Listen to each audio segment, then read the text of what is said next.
ఈ రోజు నేను మీకు పొటన్స్ బంగాళదుంప ఫ్రై ఎలా చేయాలో చూపించబోతున్నాను. చూడండి, నేను ఒక అర కేజీ పొటన్స్ తీసుకొని ఇలాగా చిన్న చిన్న ముక్కలు కట్ చేసుకున్నాను. అలాగే ఒక బంగాళదుంప ఇలాగా ముక్కలు తరుక్కున్నాను అన్నమాట. మాకు సరిపోతుందని నేను ఒకటే బంగాళదుంప వేసుకున్నాను, ఒక పెద్ద బంగాళదుంప. చూడండి, ఈ సైజు పెద్ద బంగాళదుంప వేసుకున్నాను. అలాగే అర కేజీ పొటన్స్ తరుక్కున్నాను. మీకు ఇంకా ఎక్కువ కావాలనుకుంటే గనక ఒక 2-3 బంగాళదుంపలు యాడ్ చేసుకోండి. ఇప్పుడు మనం పొయ్యి మీద బాండీ పెట్టేసుకుందాం. స్టవ్ వెలిగించేసుకోండి. ఒక 4-5 చెంచాలు ఆయిల్ వేసుకోండి. చూడండి, ఇప్పుడు మనం ఒకసారి కొంచెం ముక్కలు మగ్గాయి కదా, కొంచెం ఇప్పుడు ఒక 1/2 టేబుల్ స్పూన్ పసుపు వేసేసుకోండి. మనం ఇప్పుడు కలుపుకుందాం.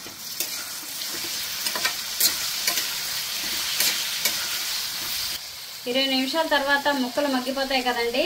మీడియం ఫ్లేమ్లో పెట్టుకొని చక్కగా వేయించుకోండి. మూత ఇంకా పెట్టవలసిన అవసరం లేదు.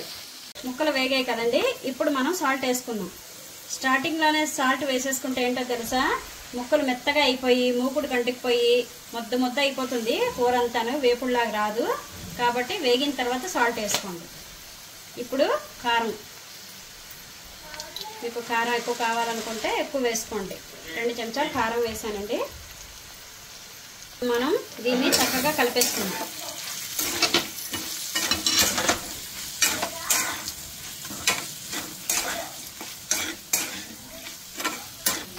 ఉప్పు కారం వేసిన తర్వాత 5 నిమిషాల పాటు ఉంచండి, అలాగా వేగనివ్వండి.